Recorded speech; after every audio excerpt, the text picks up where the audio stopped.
I should have known the moment I walked into that cafe that nothing would ever be the same. The rain had been falling for hours, turning the October evening into something gray and heavy, the kind of weather that makes you want to stay inside with the lights on and the curtains drawn. But there I was, pushing through the glass door, hearing the soft chime of the bell above my head, and feeling the warmth hit my face after the cold walk from the parking lot. The cafe was nearly empty. Just a few scattered tables occupied by people bent over laptops or lost in their phones, the soft murmur of conversation mixing with the steady rhythm of rain against the windows. I spotted him immediately, even though it had been 23 years. Julian sat at a corner table, his hands wrapped around a coffee cup that looked too small for his fingers. The years had changed him, of course. His hair was silver now where it used to be dark brown, and there were lines around his eyes that hadn't been there when we were young. But something about the way he held himself, the way he looked up when I approached, was exactly the same. I took the seat across from him without saying anything. For the longest time, neither of us spoke. The silence wasn't awkward exactly, but it was heavy with all the things we weren't saying. I could hear the soft clink of spoons against ceramic from other tables, the hiss of the espresso machine behind the counter, the steady drumming of rain that seemed to wrap around us like a curtain, shutting out the rest of the world. My hands were on the table, and I found myself fidgeting with my wedding ring, sliding it down toward my knuckle, then pushing it back up again. The gold felt foreign suddenly, like something that belonged to someone else. I told myself this was nothing more than two old friends catching up. That was all. People did this all the time, didn't they? Reached out to old acquaintances, met for coffee, talked about their lives. It was perfectly normal, perfectly innocent. But even as I tried to convince myself of this, I knew I was lying. There was nothing innocent about the way my heart had jumped when I first saw his name in my email inbox 3 days ago. Nothing innocent about how I had stared at his message for 10 minutes before responding. Nothing innocent about how I had changed my shirt twice before leaving the house tonight. Or how I had told Clara I was meeting an old college friend without mentioning his name. Julian was studying my face the way he used to when we were 22 and staying up until 3 in the morning talking about everything and nothing. Back then, I thought he could see right through me, and now, sitting across from him in this quiet cafe with rain sliding down the windows, I realized that feeling hadn't changed. His eyes were the same shade of brown I remembered, warm and patient, and when he looked at me it felt like he was seeing something I had forgotten was there. The barista called out someone's order, breaking the spell for a moment. Julian shifted in his chair, and I caught a hint of his cologne, something woody and familiar that made my chest tighten in a way I didn't want to examine too closely. He was wearing a dark sweater, and I noticed how it brought out the color of his eyes, how his hands looked strong despite the years, how there was still something magnetic about his presence that made it hard to look away. Finally, he smiled. It started slowly, like he was testing the waters, and then spread across his face in a way that was completely unguarded. It was a smile that carried recognition, yes, but also something else. Something that made the air between us shift and change, made the cafe around us fade until it felt like we were the only two people in the world. I felt something stir inside me then, something I had buried so deep I had almost forgotten it existed. It was an ache that felt both like a warning and a homecoming, like standing at the edge of a cliff and wanting to jump. I tried to smile back, but I could feel the tremor in it, could feel how my carefully constructed composure was starting to crack. This was dangerous territory, I knew that. I had spent decades building a life, creating stability, becoming the person everyone expected me to be. I had a wife who trusted me, children who looked up to me, a reputation to maintain. I had convinced myself that the young man who had once felt these impossible feelings was someone I had outgrown, left behind like an old coat that no longer fit. But sitting there in that cafe, watching Julian's smile reach his eyes, feeling the familiar flutter of recognition in my chest, I realized that some things never really go away. They just wait, buried under layers of responsibility and routine and the stories we tell ourselves about who we're supposed to be, until someone appears and reminds us who we used to be, who we might still be, if we were brave enough to remember. The silence between us was electric now, charged with everything we had never said and everything we still couldn't say. It was louder than the rain, louder than the voices around us, louder than the careful, rational voice in my head that was telling me to finish my coffee and go home to my safe, predictable life. But I stayed in my chair, twisting my wedding ring around my finger, and let myself drown in the dangerous warmth of Julian's eyes. To understand why that moment in the cafe felt like stepping off the edge of the world, you need to know about the life I had built before Julian walked back into it. A life that looked, from the outside, exactly like what a man my age was supposed to have accomplished. I was 51 when we met again, though some days I felt much older. My house sat on Maple Street in one of those suburban neighborhoods where every lawn was perfectly manicured and every mailbox painted the same regulation black. It was a good house, the kind Clara and I had dreamed about when we were young and saving every penny for a down payment.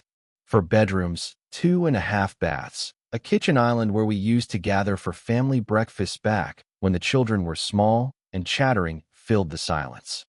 But somewhere along the way, the house had become a museum of our former happiness. The hallway was lined with framed photographs that told the story of our family through the years. There was our wedding picture, Clara radiant in white lace, me young and serious in a rented tuxedo that was slightly too big. Pictures of our children as babies, as toddlers taking their first steps, as gap-toothed kids on the first day of school. Birthday parties and Christmas mornings and family vacations to places with names I could barely remember now. Each photograph was a performance, I realized. Smiles practiced and held just long enough for the camera to capture them. Even then, even when we were supposedly happy, there had been something hollow about it all, something that required effort to maintain. I would catch glimpses of myself in those old pictures and wonder who that man was. The one who seemed so confident in his role as husband and father, so certain that this was what he wanted. Clara was 48, still beautiful in that understated way that had first drawn me to her in graduate school. She worked part-time at the library now, and when she came home in the evenings she would tell me about the patrons she had helped, the new books that had arrived, the small dramas that unfolded between the stacks. I would nod and make appropriate responses, but I realized I was listening to her the way you listen to background music in an elevator. Pleasant enough, but not really hearing. Our children, Emma and David, were both in college now, or nearly there. Emma was a senior at the State University, studying psychology and dating a boy named Marcus who seemed nice enough, but whose name I sometimes forgot. David was a junior in high school, tall and awkward like I had been at his age, spending most of his time in his room playing video games or talking to friends on his phone in a language that sounded foreign to me.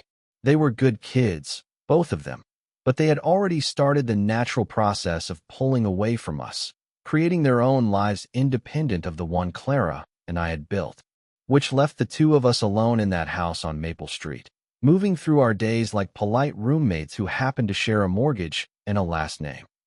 My days followed the same pattern they had for 15 years.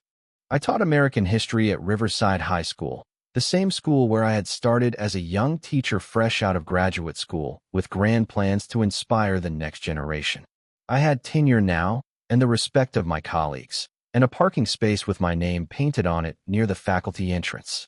The students called me Mr. Brooks, and I wore the same rotation of button-down shirts and khakis that I had been wearing for years. I was good at my job, I suppose. My students passed their standardized tests, and I rarely had discipline problems. But somewhere along the way, I had stopped trying to change their lives and settled for simply getting through the curriculum. I assigned essays on the Civil War and the Great Depression, graded them with the same red pen I had been using for a decade, and handed them back with comments that grew shorter each year. The passion I had once felt for history, for the stories of ordinary people doing extraordinary things, had faded into routine. After school, I would drive home through the same streets, past the same houses, parking in the same spot in our driveway. Clara would be in the kitchen starting dinner, or folding laundry, or paying bills at the kitchen table. We would exchange the basic details of our days. How was school? Fine. How was the library? Busy. Did you remember to call the insurance company about the claim? Yes. What do you want for dinner tomorrow? Whatever you feel like making. We ate dinner together most nights, the three of us when David was home, just Clara and me when he had practice or was spending time with friends. The conversations were functional, pleasant enough.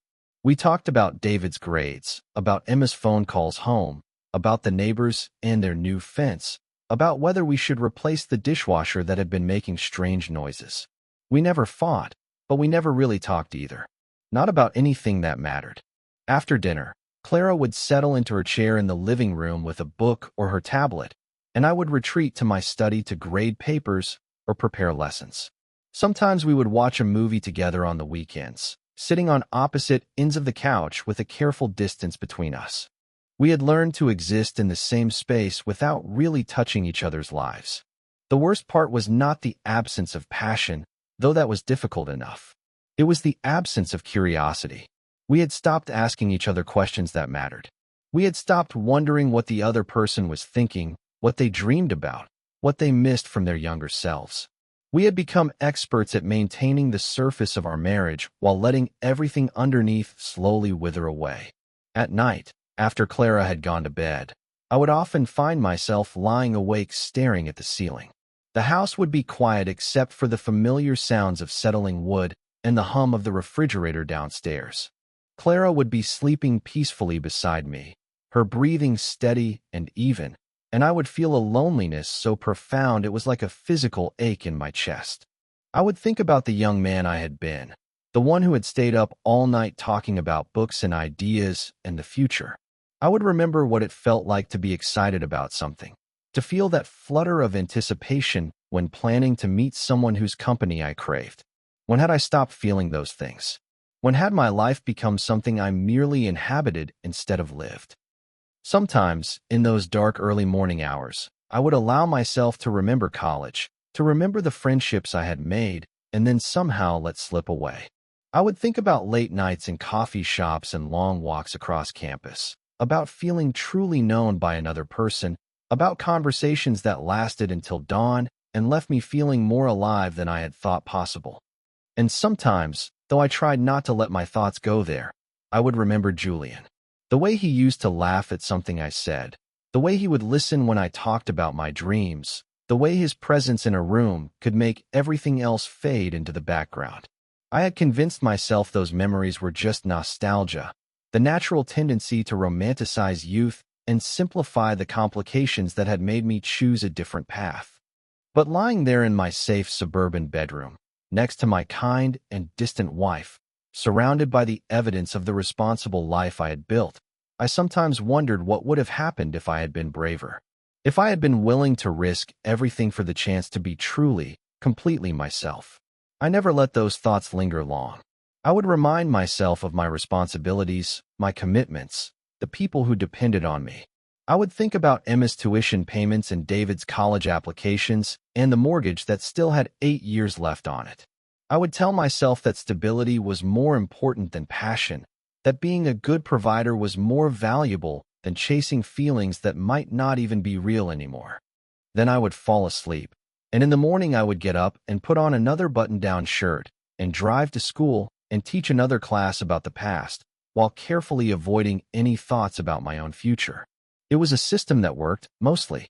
It kept everyone safe and comfortable and predictable, until the day Julian's name appeared in my email inbox, and I realized that all my careful defenses were made of paper. The email arrived on a Tuesday morning in early September, buried between a message from the school district about new safety protocols and a promotional offer from my insurance company. I almost deleted it without reading it, but something about the subject line made me pause. 25th Reunion, Westfield University Class of 1999, save the date. I stared at it for a long moment, my coffee growing cold in my hand. 25 years. Had it really been that long since I walked across that stage in my cap and gown, diploma in hand, thinking I knew exactly what my life would look like? I clicked the email open more out of curiosity than genuine interest. The message was full of the usual reunion enthusiasm. Reconnect with old friends. Celebrate your achievements. See how everyone has changed. There were photos from our graduation day, young faces that looked impossibly smooth and hopeful. The planning committee had done their research, tracking down classmates through social media and professional networks, promising an evening of nostalgia and networking at the Westfield Grand Hotel on October 15th. I closed the email without responding. Reunions had never appealed to me, even when I was younger and had more patience for forced social situations.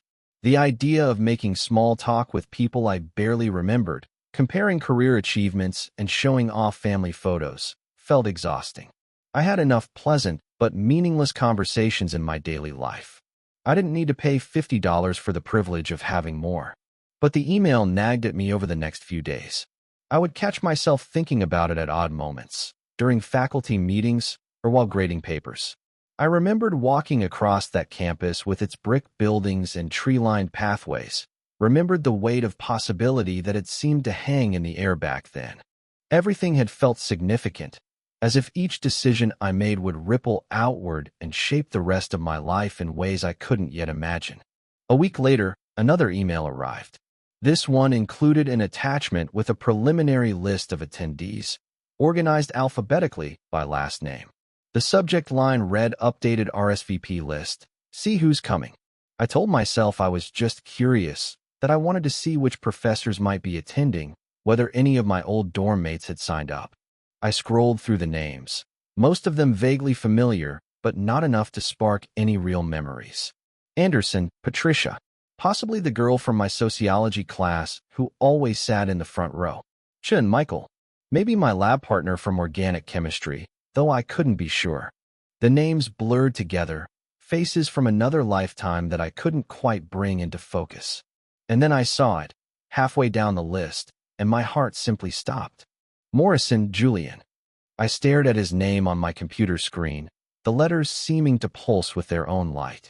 Julian Morrison. How long had it been since I had seen those two words together? Since I had allowed myself to think his full name instead of pushing it away the moment it started to form in my mind. My hands were shaking slightly as I leaned back in my chair. Around me, my study looked exactly the same as it had 5 minutes earlier. The same stack of ungraded essays, the same coffee mug with the school logo, the same framed photo of Clara and the kids from last year's vacation. But something fundamental had shifted, as if someone had moved all the furniture 2 inches to the left and nothing quite lined up anymore. Julian Morrison, the boy who had lived 2 doors down from me in Brennan Hall during our sophomore year. The one who had introduced me to jazz music and taught me how to make decent coffee with the contraband hot plate he kept hidden in his closet. The one who could talk for hours about books and philosophy and the way shadows fell across the quad in late afternoon light. The one whose laugh had always made me feel like I was part of some secret joke that only we understood. The one I had never quite been able to forget, no matter how hard I tried. I spent the next 3 days trying to convince myself that seeing his name on that list meant nothing. He probably wouldn't even show up. People signed up for reunions all the time and then changed their minds at the last minute. Work conflicts, family obligations, simple lack of interest. The chances of him actually being there were slim, and even if he was, so what? We would exchange pleasantries, catch up briefly, and that would be the end of it. But every time I tried to dismiss the possibility, I found myself wondering what he looked like now, whether his hair had gone gray like mine, whether he still had that habit of running his fingers through it when he was thinking. I wondered if he still listened to jazz, if he still read poetry, if he ever thought about those long conversations we used to have that seemed to unlock something in both of us. On Friday evening, I found myself sitting at my computer again, staring at the reunion registration page. Clara was downstairs watching the news, and David was at a friend's house. The house was quiet except for the familiar sounds of evenings settling in. I could hear the dishwasher running, the soft murmur of the television, the normal rhythms of domestic life. My cursor hovered over the register button for what felt like hours. $50 seemed like a lot of money to spend on what would probably be an evening of awkward small talk and mediocre hotel food. I had papers to grade, lessons to plan, a dozen reasonable excuses for staying home. But something about Julian's name on that list had awakened a part of me I thought was dormant. For the first time in years, I felt genuinely curious about something. What had he done with his life? Was he married? Did he have children? Did he ever think about college, about the friendship we had shared before everything got complicated and we drifted apart. I clicked register before I could change my mind. The confirmation email arrived immediately, along with instructions about parking and dress code and a schedule of events. I stared at it for a moment, already wondering if I had made a mistake. Then I closed my laptop and went downstairs to tell Clara I would be going out next weekend. She looked up from her book, mildly surprised. We rarely went anywhere social unless it was a school function or something related to the kids. I told her it was my college reunion that I had decided at the last minute to attend. She nodded and said that sounded nice, asked if I wanted her to come with me. I told her it was just for alumni, which wasn't technically a lie but felt like one anyway. The next week passed slowly. I found myself distracted during classes, my mind wandering to memories I had trained myself not to revisit. Julian studying late in the library, his face illuminated by the green glow of one of those ancient computer terminals. Julian making coffee in his dorm room at midnight, both of us talking in whispers so we wouldn't wake his roommate. Julian walking beside me across campus, his hands gesturing as he explained some point about a book we had both read, his excitement contagious and bright. On the night of the reunion, I stood in front of my bedroom mirror for longer than usual, trying to decide what to wear. Clara had gone to bed early with a headache, and the house felt unnaturally quiet. I finally settled on a navy blazer and khakis, nothing too formal, but respectable enough for the occasion. As I was adjusting my tie, I caught sight of my wedding ring in the mirror, the gold catching the lamplight. The drive to the hotel took 45 minutes, long enough for me to change my mind half a dozen times about turning around and going home. But I kept driving, following the GPS directions through increasingly unfamiliar neighborhoods until I reached the circular driveway of the Westfield Grand. The ballroom was decorated with our class colors, blue and gold streamers hanging from the ceiling and round tables arranged around a small dance floor. A DJ was playing music from the late 90s, songs that had been the soundtrack to our final semester.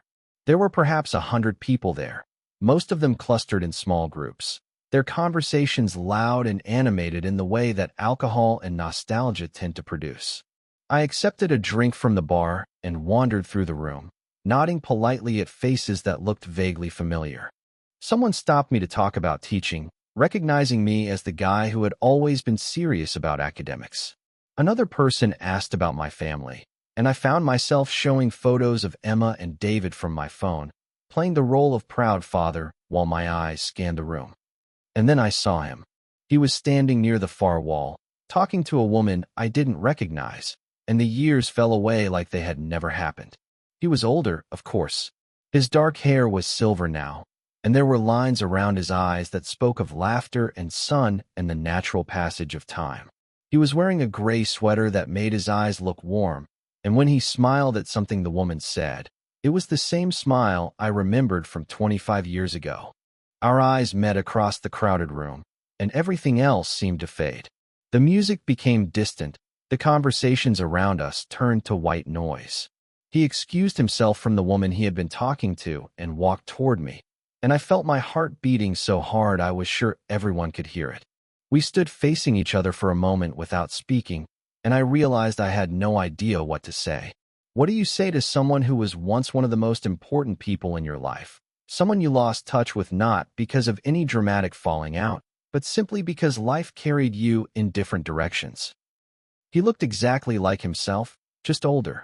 Still Julian, still the person who had made me feel more like myself than anyone else ever had. Finally, he smiled that slow, warm smile and said my name like a question. Nathaniel? As if he couldn't quite believe I was really there. I nodded, managed to smile back, and said his name in return. Julian. The word felt strange in my mouth, like a language I had once been fluent in but hadn't spoken in years. We talked for maybe 15 minutes, the kind of safe, surface conversation you have with someone when you're not sure how deep you're allowed to go.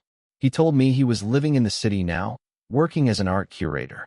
I told him about teaching, about my family, about the house on Maple Street. We compared notes on other classmates, shared a few carefully chosen memories from college. But underneath the polite conversation, something else was happening. I kept noticing the way his hands moved when he talked, the way his eyes crinkled when he laughed, the way he listened with his whole body like he used to do. And I could feel him noticing me too, his gaze lingering on my face like he was trying to reconcile the person standing in front of him with the boy he had known.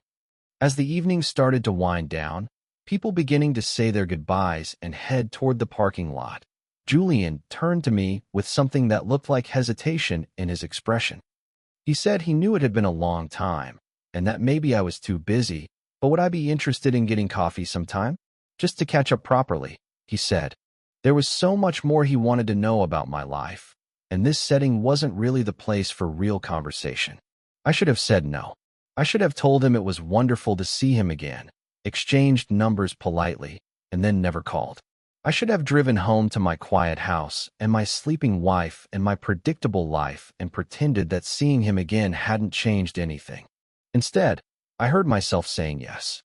Yes, coffee would be nice. Yes, I would like to catch up properly. Yes, I was free next weekend. He smiled then, the kind of smile that reaches your eyes and transforms your whole face, and I felt something crack open inside my chest. Something I had kept carefully sealed for 25 years. We exchanged numbers, and I programmed his contact information into my phone with hands that were steadier than I felt. As I walked to my car, I could feel him watching me, and when I turned back to wave goodbye, he was still standing in the hotel doorway, silhouetted against the warm light from inside. The drive home passed in a blur. I kept replaying our conversation, analyzing every word and glance and moment of silence. By the time I pulled into my driveway, Clara's bedroom light was off and the house was dark. I sat in my car for a long time, staring at the familiar outline of my home, trying to understand what had just happened to me. I had gone to a reunion expecting nothing more than a few hours of mild nostalgia. Instead, I had agreed to have coffee with the one person who had always been able to see through every defense I had ever built. The one person who had made me feel like I was enough, exactly as I was, before I learned to be afraid of that feeling.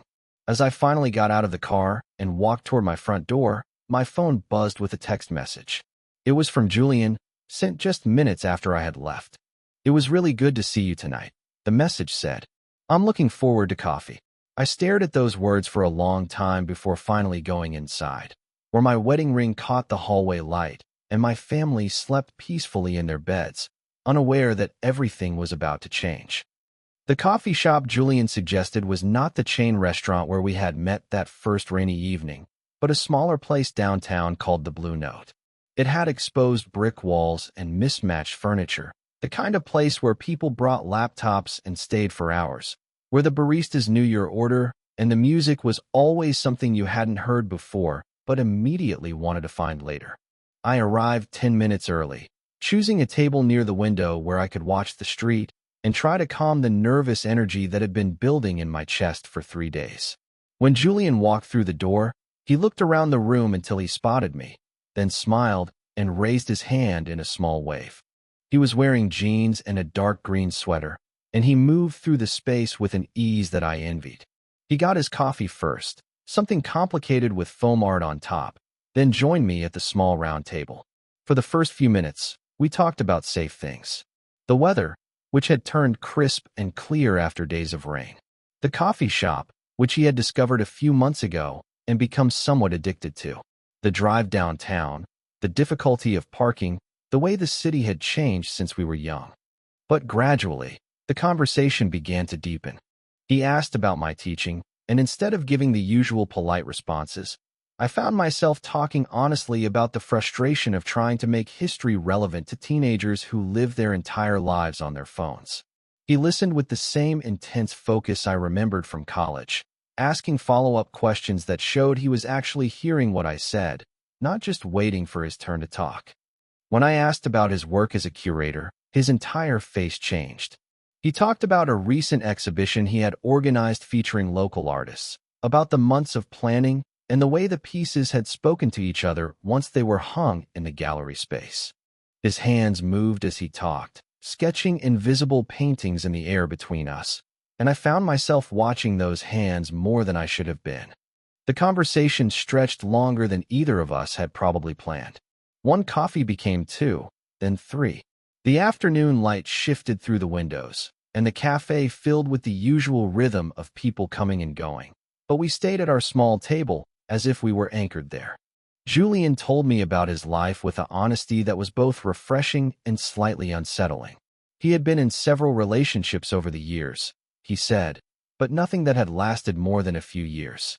He lived alone now in a loft apartment filled with art and books and too many plants, and he had made peace with solitude in a way that seemed both enviable and sad.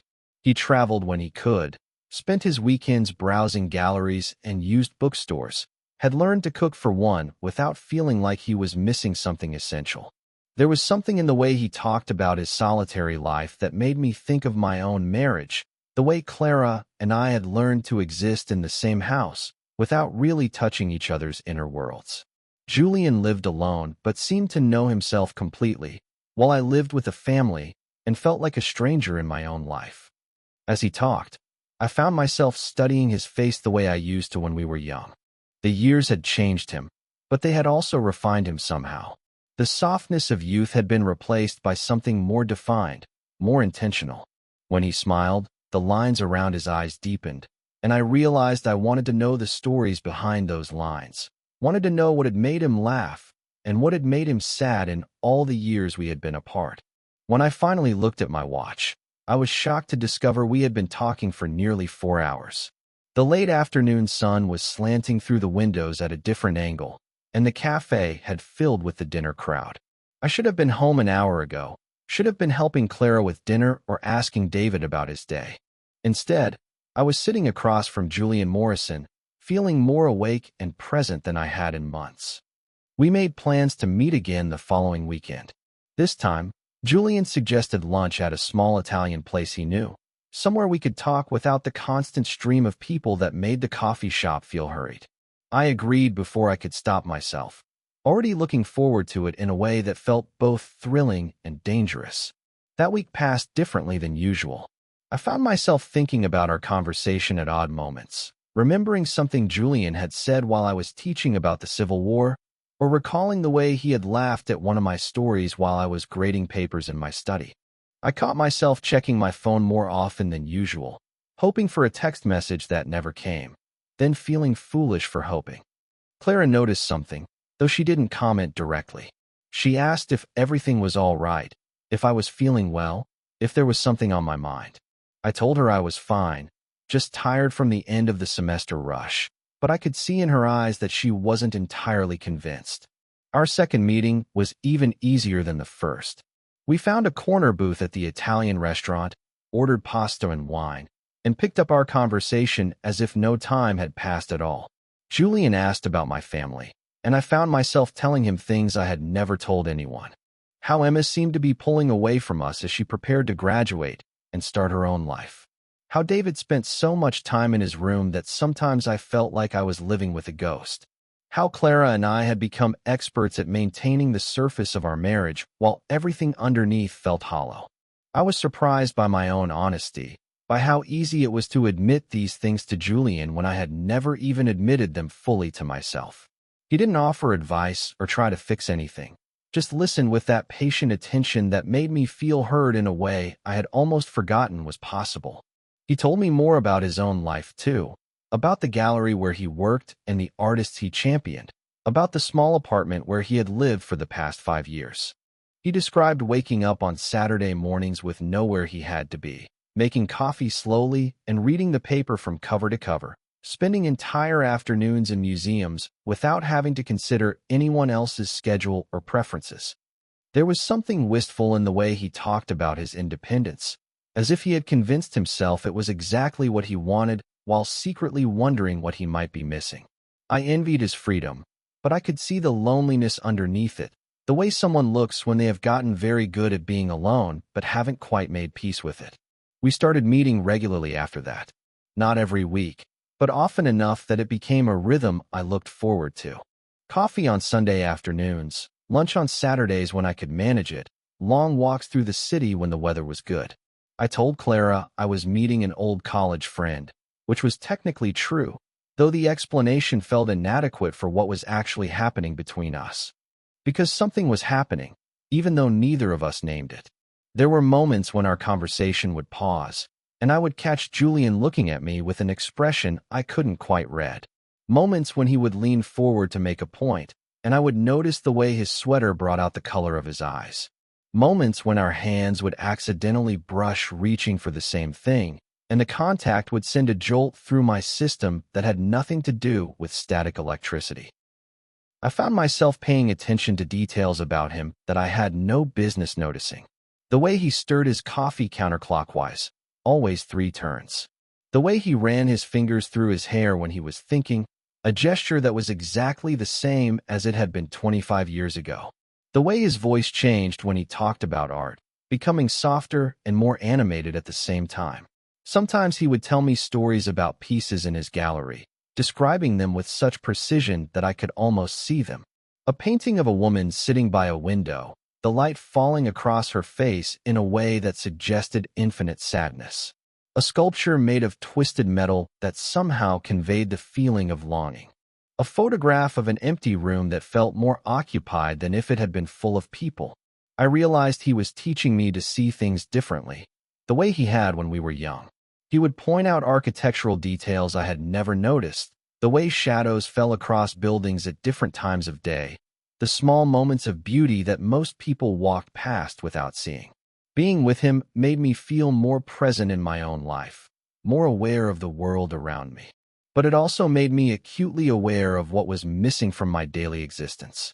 After spending an afternoon with Julian, going home to my quiet house and my polite conversations with Clara felt like putting on clothes that no longer fit properly. Everything seemed muted by comparison, drained of color and texture and life. I began to dread Sunday evenings, when our time together would end and I would have to return to my other life. The drive home would feel longer each time, and I would find myself taking detours, prolonging the transition between the person I was with Julian and the person I was supposed to be at home. Clara never asked directly where I had been or who I had been with, but I could feel her watching me sometimes, studying my face like she was trying to solve a puzzle. I wondered if she could sense the change in me, if the happiness I felt after seeing Julian was visible in ways I couldn't control. The most dangerous part was how natural it felt, being with Julian. How easy it was to slip back into the rhythm of friendship we had shared in college, as if the 25 years between then and now had been just a long pause in an ongoing conversation. But there was something else now, something that hadn't been there when we were young, or perhaps something that had been there, but neither of us had been ready to acknowledge it. I began to understand that I was living 2 different lives. There was my official life, the one where I was a respected teacher and devoted husband and responsible father. And there was this other life, the one that existed only during my time with Julian, where I felt like the person I had been meant to be before I learned to be afraid of that possibility. The worst part was how much I looked forward to those stolen hours, how they had become the brightest part of my week. I would find myself counting the days until our next meeting, planning what I wanted to tell him, wondering what new story he might share. I felt guilty about the anticipation, guilty about how alive it made me feel, guilty about the way my heart would speed up when I saw his name on my phone. But I couldn't stop. Whatever was happening between us felt too important to abandon, too rare to sacrifice for the sake of maintaining a life that had begun to feel like a performance I was too tired to continue giving. I told myself we were just friends, that there was nothing wrong with enjoying the company of someone who understood me. I told myself I could manage both lives, could keep them separate and contained. I was, of course, lying to myself. But it would be weeks before I was ready to admit that the transformation had already begun, that the careful boundaries I thought I was maintaining were nothing more than lines drawn in sand, waiting for the next tide to wash them away. It happened on a Thursday evening in late November, when the city had settled into the quiet rhythm of early winter and the streetlights reflected off wet pavement like scattered coins. Julian had invited me to dinner at his apartment, the first time I had been to his home since we had reconnected. I had told Clara I was attending a faculty meeting that would run late, another small lie that sat heavy in my stomach as I drove through the narrow streets of his neighborhood. His building was older than I had expected, with exposed brick and tall windows that let in the amber glow of the city lights. I climbed 3 flights of stairs, my heart beating faster with each step, though I told myself it was just the exertion. When Julian opened the door, he was wearing dark jeans and a soft gray sweater, and the sight of him in his own space, relaxed and unself-conscious, made something flutter in my chest. The apartment was exactly what I had imagined it would be. Books lined every wall, stacked in careful towers that reached toward the high ceilings. Art covered every available surface, some pieces I recognized from our conversations, others that were new discoveries. There were plants everywhere, thriving in the light from the tall windows, and the whole space felt alive in a way that made my suburban house seem sterile by comparison. We ate dinner at a small table near the kitchen, pasta he had made from scratch, and wine he had been saving for a special occasion. The conversation flowed as easily as it always did, moving from books to music to the small observations about city life that Julian collected like other people collected stamps. I found myself relaxing in a way that felt foreign, letting go of the careful composure I wore like armor in every other aspect of my life. After dinner, we moved to the living room, settling onto an old leather couch that Julian had inherited from his grandmother. The city stretched out beyond the windows, a constellation of lights that made the apartment feel like we were floating above the ordinary world. Julian put on music, something instrumental and soft that filled the spaces between our words without demanding attention. We talked about everything and nothing. He told me about a painting he was considering for an upcoming exhibition, one that had been painted by a local artist who worked nights as a security guard and spent his days creating images that seemed to capture loneliness in physical form. I told him about a student who had written an essay about her grandmother's immigration story that had made me remember why I had wanted to teach in the first place. But as the evening wore on, I became increasingly aware of other things. The way Julian's voice got softer when he talked about something that mattered to him. The way he would pause sometimes and just look at me, as if he was trying to memorize my face. The way the space between us on the couch seemed to pulse with its own energy, close enough that I could feel the warmth of his body without actually touching him. Outside, the weather was changing. I could hear wind picking up, rattling the windows, and the distant rumble of thunder that suggested a storm was moving in. The lights of the city flickered occasionally, and Julian mentioned that the building's electrical system was old and unreliable during bad weather. As if summoned by his words, the lights suddenly went out. The apartment was plunged into darkness, except for the faint glow from the city lights filtering through the rain-streaked windows. Julian laughed softly and said he would find some candles, but he didn't move immediately. Neither did I. We sat there in the semi-darkness, the storm building outside, and suddenly everything felt different. I could hear Julian breathing beside me, could smell the faint scent of his cologne mixed with something else, something warm and familiar that I couldn't identify. The darkness made everything more intimate, more immediate. Without the distraction of sight, I became hyper-aware of his presence, of the way he shifted slightly on the couch, of the sound his sweater made when he moved. For a long time, neither of us spoke. The silence wasn't uncomfortable, but it was charged with something I didn't dare name. I felt like we were balanced on the edge of something, teetering between the safe territory of friendship and something else entirely, something that would change everything if we allowed it to exist. Finally, words began to stumble out of my mouth, half-formed thoughts that I hadn't planned to share. I told him how much our friendship had come to mean to me, how seeing him again had awakened something I thought was lost. I talked about feeling like I had been sleepwalking through my life for years, going through the motions of being the person everyone expected me to be, while some essential part of myself withered away.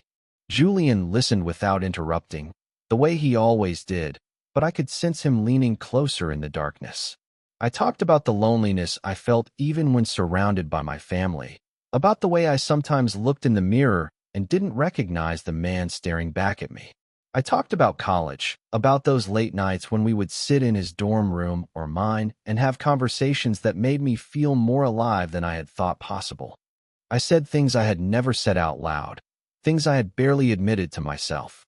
How I had spent 25 years wondering what would have happened if I had been braver back then, if I had been willing to follow my heart instead of the path that seemed safest and most acceptable. How seeing him again had made me realize that I had been living someone else's life, wearing someone else's dreams like clothes that didn't quite fit. My voice broke a little as I talked about the fear that had shaped so many of my choices, the fear of disappointing people, of not living up to expectations, of wanting something that society told me I shouldn't want. I talked about the careful walls I had built around my heart, and how being with Julian made those walls feel as fragile as paper. When I finally stopped talking, the silence felt different, heavier, full of things that couldn't be taken back, truths that hung in the air between us like accusations or invitations. I wasn't sure which.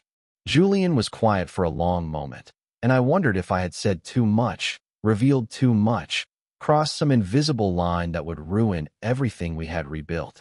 Then I heard him take a deep breath, and when he spoke, his voice was gentle but certain. He said he had been thinking about the past too, about the friendship we had shared and the way it had ended, not with any dramatic confrontation, but with a slow fading that had left him wondering for years if he had imagined the connection between us. He said seeing me at the reunion had brought back feelings he thought he had processed and moved beyond, feelings that had made him question everything he thought he knew about himself. He told me that every time we met for coffee or lunch, he found himself looking forward to it in a way that felt different from any other friendship he had ever had. He said he would catch himself thinking about things he wanted to tell me, planning conversations we might have, wondering what I was doing when we weren't together. Then he said something that made my heart stop entirely. He said he thought he had been in love with me back in college, though he had never allowed himself to fully acknowledge it at the time. He said he had spent years trying to convince himself that what he had felt was just intense friendship, just the natural connection between two people who understood each other. But seeing me again had made him realize that he had been lying to himself about the depth of those feelings, about what I had meant to him then and what I still meant to him now. In the darkness, I heard him shift on the couch, and then I felt his hand reach out and find mine. The touch was gentle, tentative, as if he was asking a question he wasn't sure I was ready to answer. His fingers were warm and slightly rough from years of handling art, and when they closed around mine, something broke open inside my chest. It was such a simple gesture, just one hand holding another, but it shattered every defense I had spent decades constructing. In that moment, sitting in Julian's darkened apartment with the storm raging outside and his hand in mine, I finally admitted to myself the truth I had been running from for 25 years. I had loved him. I had always loved him. Not just as a friend, though that was part of it. Not just as someone who understood me, though that was part of it too.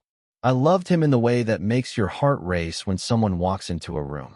I loved him in the way that makes you want to know every story they have to tell and be part of every story they will create.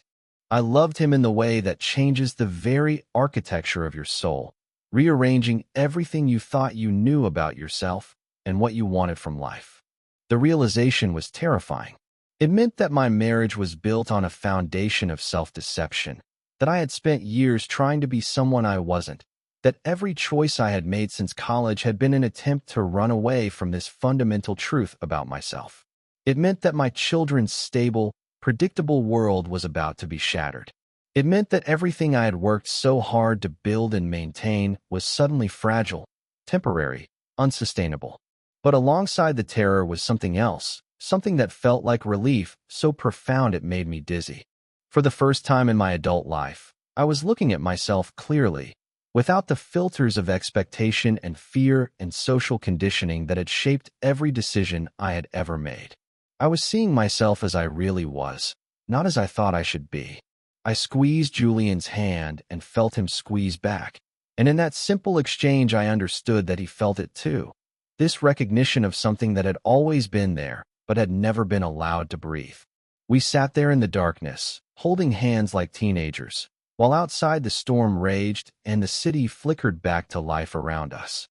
Neither of us said anything else for a long time. We didn't need to. Everything that mattered had already been spoken, in words and in the silence that followed them, in the gentle pressure of his fingers against mine and the way my heart had finally stopped running from the truth. When the lights finally came back on, we blinked at each other in the sudden brightness, and I saw in Julian's eyes the same mixture of fear and wonder that I felt coursing through my own body. Everything had changed, and we both knew it. There was no going back to the careful friendship we had been maintaining, no pretending that this was just two old college buddies catching up on lost time. I looked down at our joined hands, at my wedding ring catching the light, and understood that I was standing at the edge of a cliff. Behind me was everything I had known, everything I had built, everyone who depended on me to remain the person I had always been. Ahead of me was uncertainty, transformation, the possibility of living authentically for the first time in my adult life. The choice, I realized, was no longer whether to jump. It was whether to fall gracefully or to be pushed by the weight of my own honesty. Either way, there was no going back to the life I had been living before Julian reached out and took my hand in the darkness. The drive home from Julian's apartment that night was the longest 20 minutes of my life. The storm had passed, leaving the streets slick and gleaming under the streetlights, but inside my car, everything felt different. The familiar route seemed foreign, as if I was seeing my own neighborhood through a stranger's eyes. Every turn, every traffic light, every landmark felt like I was traveling between two different worlds, leaving behind the person I had been in Julian's darkened living room and returning to the life that no longer seemed to fit. When I pulled into my driveway, the house looked exactly the same as it had when I left 3 hours earlier, but I sat in my car for a long time before going inside. The windows glowed with warm light, and I could see Clara moving around in the kitchen, probably cleaning up from dinner or preparing something for tomorrow. It looked like a scene from someone else's life, peaceful and domestic and utterly normal. I walked through my own front door feeling like an intruder. Clara looked up from the sink where she was washing dishes and smiled the same pleasant, distracted smile she had been giving me for years. She asked how the faculty meeting had gone, and I heard myself saying it was fine, productive, the usual administrative business. The lie came so easily it frightened me.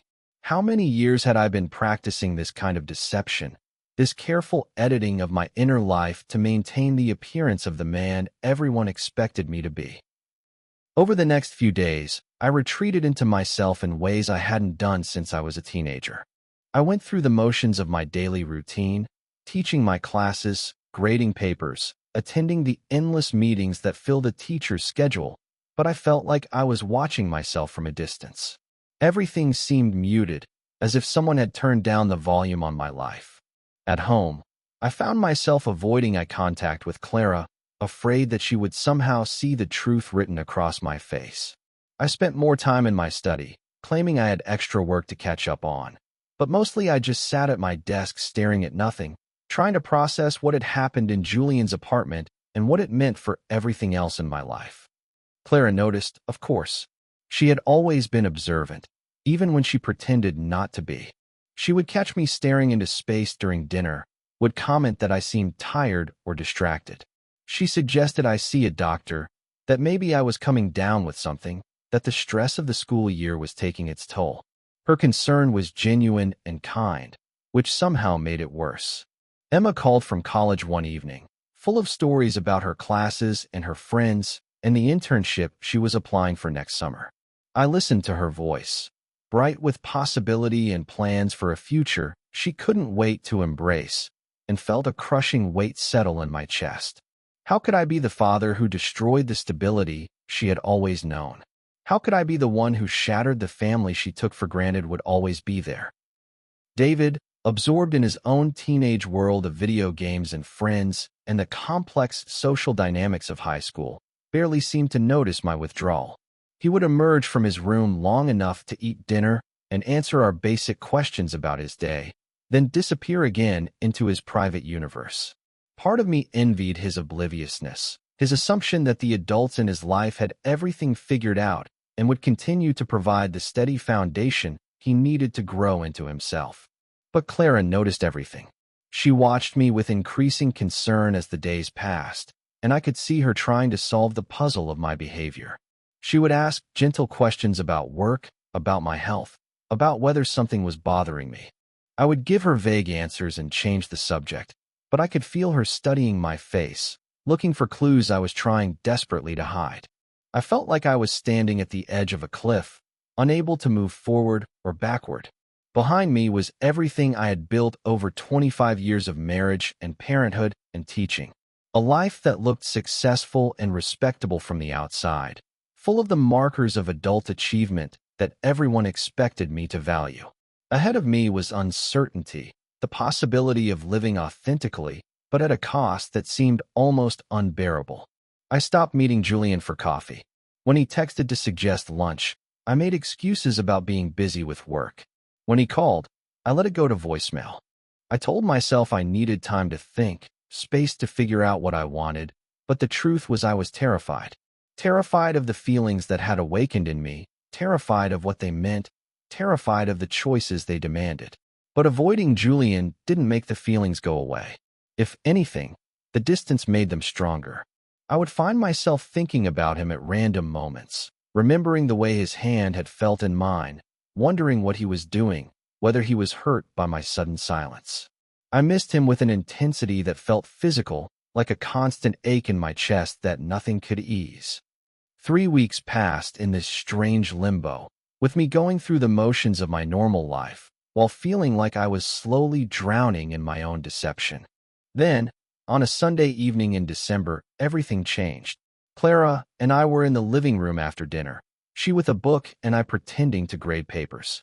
David was upstairs in his room, the house quiet except for the soft sounds of pages turning and my pen moving across student essays.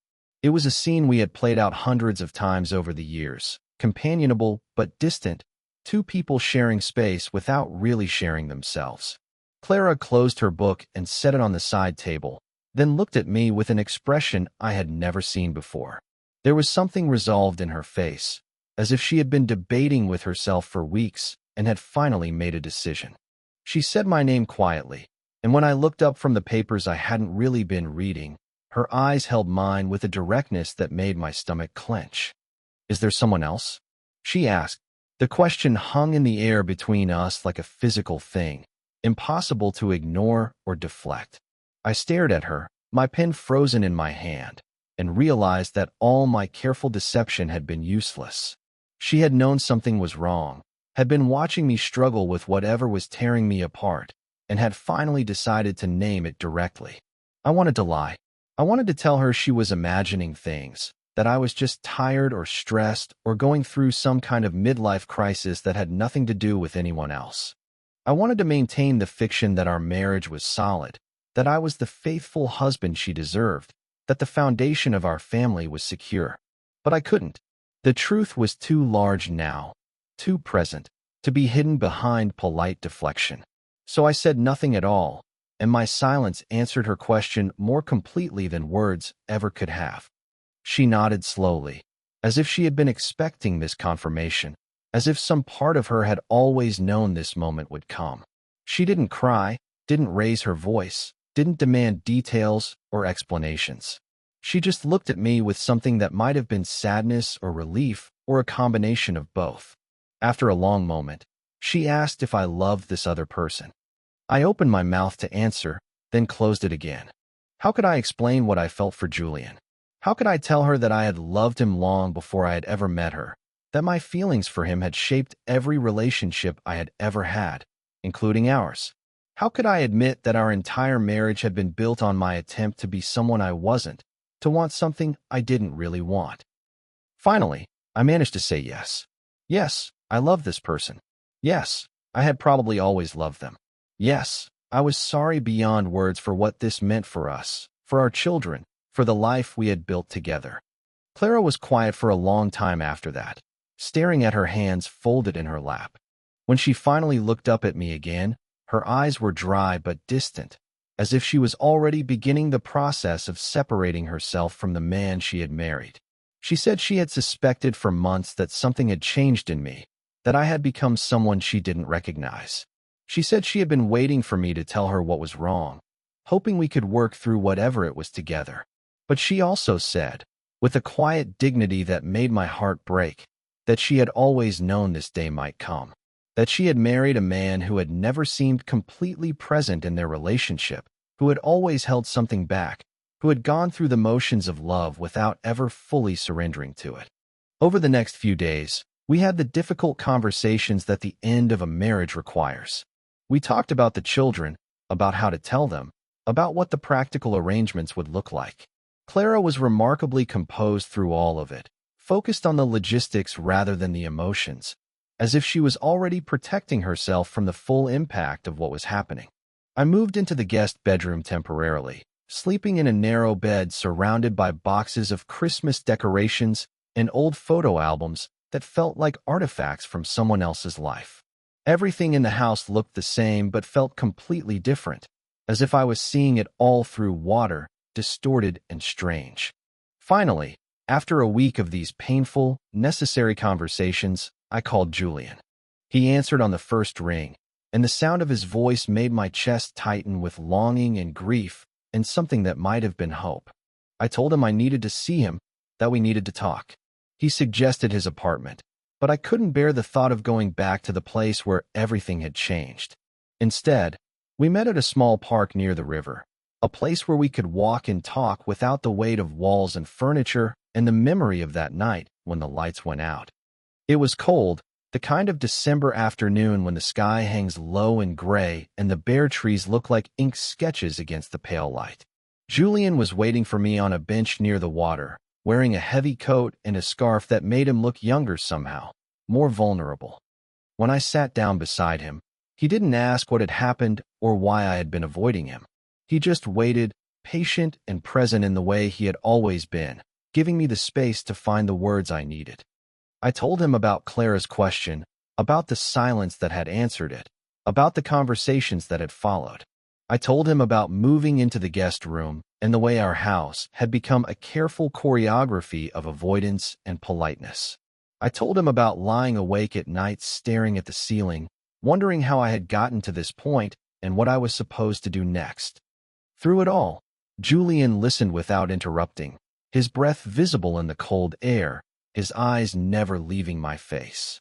When I finally ran out of words, he reached over and took my hand, the same gentle gesture he had made in his apartment that night, and I felt some of the tension in my chest begin to ease.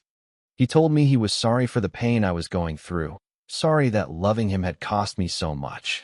He said he understood if I needed to step back, if the price of this relationship was too high, if I decided that my family and my established life were more important than whatever we had discovered together. But then he said something that changed everything. He said that regardless of what I decided about us, I couldn't go back to living the lie I had been living. He said I owed it to myself, to Clara, to my children, to be honest about who I really was, even if that honesty came with consequences I hadn't wanted to face. He was right, and I knew it. The revelation we had shared in his apartment hadn't just been about my feelings for him. It had been about the fundamental dishonesty that had shaped my entire adult life, the way I had tried to force myself into a mold that had never really fit, the cost of denying essential truths about myself for the sake of other people's expectations. I looked out at the river, gray and slow-moving in the winter light, and realized that I had already made my choice. I had made it the moment I admitted to Clara that there was someone else, the moment I acknowledged that our marriage had been built on a foundation of self-deception. There was no going back to who I had been before I understood these things about myself. With tears in my eyes, I told Julian that I couldn't pretend anymore, couldn't go back to the careful performance of being someone I wasn't. I told him that I was terrified of what lay ahead, of hurting people I loved, of disappointing my children, of starting over at 51 with nothing but uncertainty and hope. But I also told him that for the first time in my adult life, I was ready to be honest about who I was and what I wanted. Ready to stop running from the truth, no matter how much it cost me. Julian squeezed my hand and smiled through his own tears, and I understood that whatever happened next, I wouldn't have to face it alone. The morning I left was quiet in the way that only early winter mornings can be, when the world seems muffled and still, as if everything is holding its breath. It was just past 6, and the house was wrapped in that particular silence that comes before anyone else is awake. I had been lying in the guest room bed for hours, staring at the ceiling and listening to the familiar sounds of our home settling around me, knowing that this would be the last time I would hear them as someone who lived here. I had packed the suitcase 2 days earlier, choosing clothes and books and small personal items with the careful deliberation of someone who understands that every decision matters when you are dismantling a life. It wasn't much, really. 25 years of marriage and fatherhood reduced to what could fit in a single bag. Everything else, all the accumulated possessions and shared memories and evidence of the life I had built, would stay behind with Clara and the children. The suitcase sat by the front door now, a quiet statement of intention that no one else had seen yet. I had placed it there the night before, after David had gone to bed and Clara had retreated to what used to be our bedroom and was now simply hers. The house felt different with that suitcase waiting in the hallway, like a stage set after the final performance. Everything familiar, but somehow hollow. I moved through the kitchen in the dim light of early morning, making coffee out of habit more than desire, my movements careful and quiet. The normal sounds of breakfast preparation, the clink of spoons, and the whisper of cabinet doors seemed amplified in the silence. On the counter, next to the coffee maker, my wedding ring caught the weak light filtering through the window above the sink. I had taken it off the night before, sliding it down my finger for the last time, feeling the strange lightness of my hand without its familiar weight. For 25 years, that ring had been part of me, as automatic as breathing, as natural as my own name. Now it looked small and foreign sitting on the granite countertop, a circle of gold that represented promises I had made in good faith, but had never been able to fully keep. Clara would find it there when she came down for her morning coffee, and she would understand what it meant. We had already had the conversations that mattered, already worked out the practical details of separation and divorce, already begun the difficult process of explaining to Emma and David that their parents' marriage was ending. But the ring on the counter would be the final punctuation mark, the physical proof that the life we had built together was officially over. I stood at the kitchen window, holding my coffee mug and watching the sky slowly lighten over our suburban neighborhood. The houses looked the same as they always had, neat and prosperous and settled, their windows still dark with sleep. In a few hours, people would emerge to walk their dogs and retrieve their newspapers and begin the familiar routines of another day. Life would continue exactly as it always had, while I stepped outside the boundaries of the only adult life I had ever known. The weight of what I was doing settled over me like a heavy coat. I was leaving behind everything that had defined me for decades. The house where my children had taken their first steps, where we had celebrated birthdays and holidays, and all the small milestones that make up a family's history. The bedroom where Clara and I had slept beside each other for so many years, learning each other's dreams and breathing patterns and the way morning light fell across the walls. The study where I had graded thousands of papers, where I had planned lessons and attended video conferences and tried to shape young minds. But alongside the grief was something else, something that felt like the faint beginning of freedom. For the first time in my adult life, I was choosing honesty over safety, authenticity over approval. I was stepping toward uncertainty, yes, but also toward the possibility of living as myself instead of as the person I thought I was supposed to be. I finished my coffee and washed the mug, leaving it in the drying rack where Clara would find it later, one final domestic gesture in a house that would no longer be my home. Then I picked up my suitcase and walked to the front door, pausing to look back at the hallway lined with family photographs, at the stairs leading to bedrooms where my family still slept peacefully, trusting that when they woke up, their world would be the same as it was when they closed their eyes. I wanted to go upstairs, to look in on David sleeping in his teenager's cave of posters and gaming equipment, to somehow communicate to his dreaming mind that I loved him beyond measure, and that leaving had nothing to do with him and everything to do with my own need to finally be honest about who I was. I wanted to find Emma's phone number and call her at college, to explain that the father she had always known had been playing a role, and that the man who was leaving was actually trying to become the parent she deserved, someone who modeled authenticity instead of careful performance. But I knew that those conversations would come later, in the difficult months ahead when we would all have to learn how to be a family in a new configuration. For now, the kindest thing I could do was simply leave, quietly and without drama, letting them discover my absence when they were ready to face it. I opened the front door and stepped outside into the cold morning air. My breath made small clouds in the darkness, and I could smell the promise of snow in the wind. The car was warm from sitting in the garage, and as I backed out of the driveway, I caught a glimpse of the house in my rearview mirror, looking peaceful and solid and utterly normal. I didn't drive directly to Julian's apartment. Instead, I took the long way through the city, past the coffee shop where we had reconnected, past the restaurant where we had shared so many conversations, past the park where I had finally admitted that I couldn't go back to pretending. The streets were mostly empty at this hour, just a few early commuters and delivery trucks making their way through the gray dawn. I wasn't driving toward certainty, I realized. I was driving toward honesty, toward the frightening and exhilarating possibility of living authentically for the first time. I didn't know what my relationship with Julian would look like now that we were free to explore it without the weight of deception.